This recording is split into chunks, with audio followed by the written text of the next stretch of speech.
প্রিয় দেশবাসী, আসসালামু আলাইকুম। আজ আমাদের পুরো জাতি গভীর শোক ও বেদনায় নিস্তব্ধ।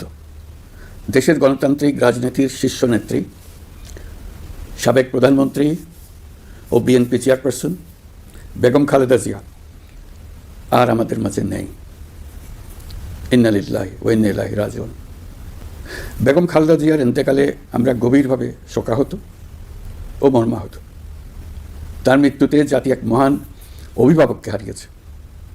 এই গভীর শোকের মুহূর্তে আমি তার পরিবারের সদস্যবৃন্দ, রাজনৈতিক সহকর্মী এবং অগণিত কর্মী সমর্থকদের প্রতি সমগ্র জাতির পক্ষ থেকে আন্তরিক সমবেদনা জানাচ্ছি।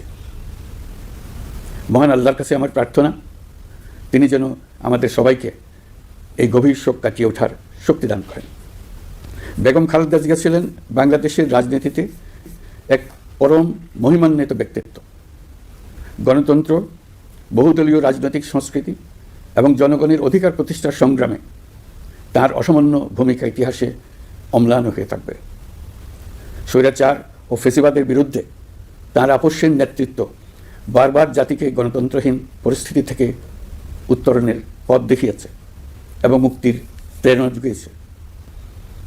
দেশ ও জাতির প্রতি তার সমুজ্জ্বল অবদান জাতি চিরকাল শ্রদ্ধার সাথে স্মরণ করবে।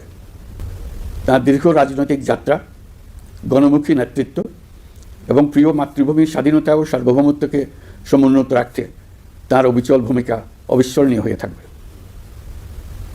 এমন একজন মহান দূরদর্শী ও নিখাদ দেশপ্রেমিক নেত্রীর শূন্যতা পূরণ হবার নয়।